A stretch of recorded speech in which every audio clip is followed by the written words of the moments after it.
President Donald Trump found Ukrainian President Volodymyr Zelensky's tone and body language objectionable during a tense and explosive Oval Office meeting on Friday, the White House told CNBC. The confrontation, which played out in front of reporters, quickly escalated into a heated exchange that resulted in the abrupt cancellation of a scheduled news conference and meal.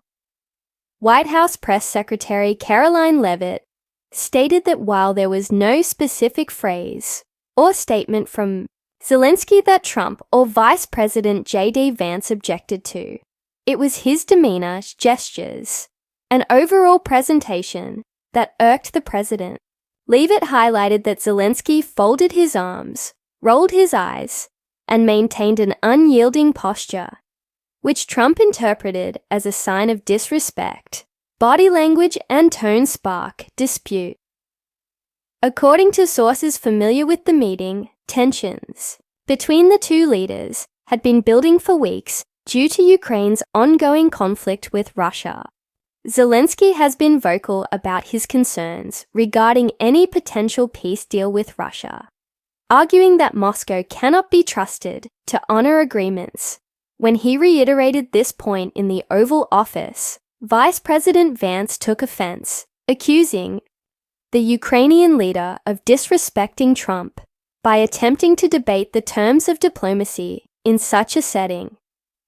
Leavitt also drew attention to another perceived slight, stating that Zelensky addressed Vice President Vance as JD rather than Mr. Vice President, further adding to the administration's frustration. In diplomatic settings, protocol and formalities are typically adhered to as a sign of respect, and the informality of Zelensky's address did not sit well with the Trump administration.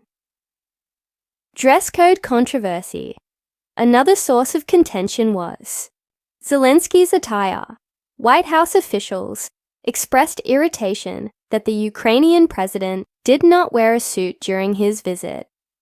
Zelensky, known for his military-style clothing since the onset of the war with Russia, opted for a black sweater, bearing Ukraine's national symbol.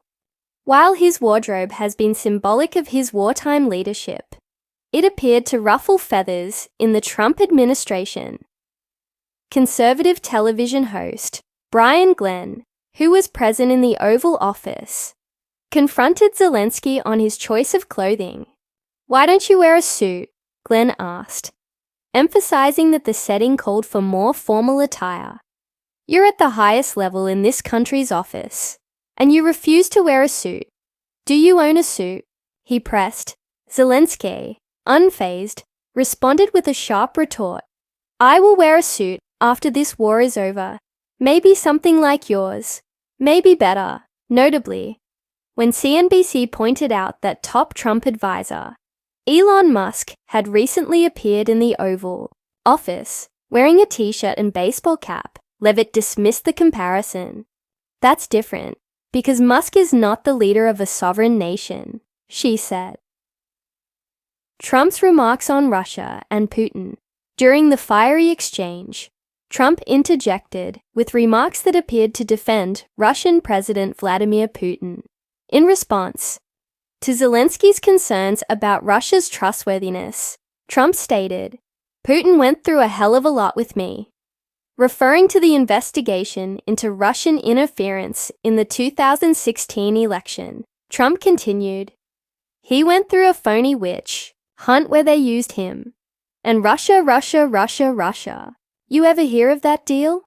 His comments were seen as a continuation of his long-standing grievances regarding the Russia probe, which he has consistently described as a baseless attack against him.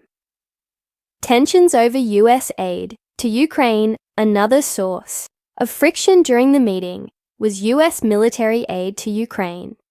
Vice President Vance emphasized that Zelensky should express gratitude for the financial and military support the U.S. has provided in Ukraine's fight against Russia.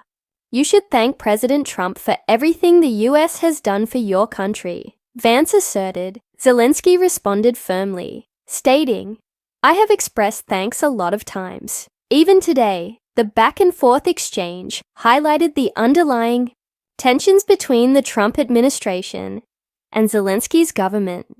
The US has played a critical role in supporting Ukraine, but Trump's administration has frequently questioned the extent of that support and has sought assurances that American interests are prioritized. Historical context. Trump, Zelensky.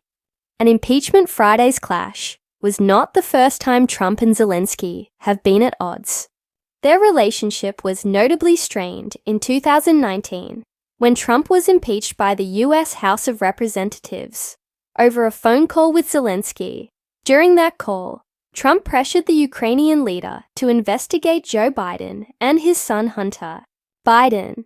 At the time, Biden was emerging as a leading contender for the 2020 presidential race, conditioning the release of nearly $400 million in US military aid on Zelensky, announcing an investigation into the Bidens.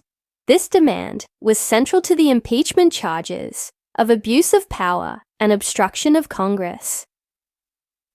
The scandal revolved around a widely discredited conspiracy theory, alleging that Ukraine, rather than Russia, interfered in the 2016 US presidential election. Trump and his allies promoted this theory, despite US intelligence agencies confirming that Russia was responsible for election interference. The aftermath of the Oval Office blow-up following the heated meeting, a scheduled joint press conference, and meal were abruptly cancelled.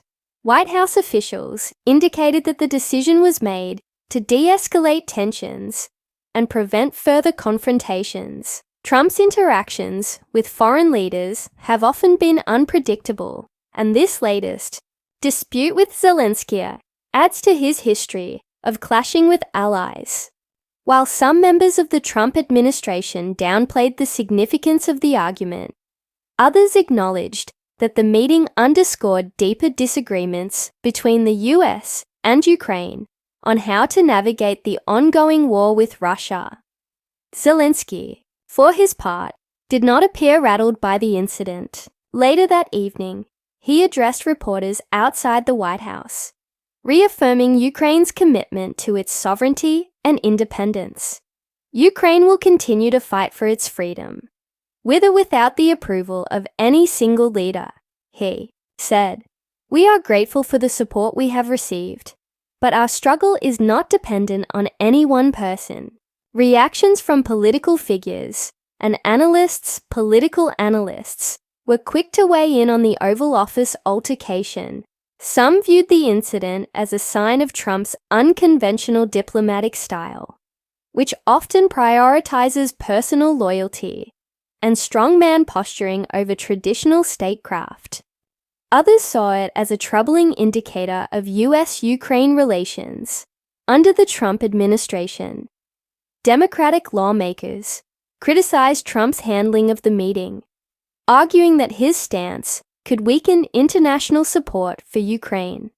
At a time when Ukraine needs steadfast allies, the president is choosing to pick fights over dress codes and body language, instead of reaffirming our commitment to democracy, said Senator Chris Murphy, DCT.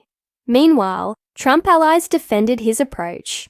President Trump is a businessman, not a politician, said Repair Matt Gaetz, RFL. He expects respect and professionalism from world leaders. If Zelensky can't handle tough conversations, maybe he's not up for the job. What comes next? Despite the tensions, diplomatic efforts between the US and Ukraine are expected to continue. However, Friday's events have cast a shadow over their relationship. With the 2024 US presidential election on the horizon, Trump's foreign policy stance, particularly regarding Ukraine and Russia, will likely remain a hotly debated topic. 4. Now, Zelensky is focused on securing continued support for his country's defense. Whether or not the latest dispute will have long-term ramifications remains to be seen. What is certain, however, is that the relationship between Trump and Zelensky remains as complex as ever.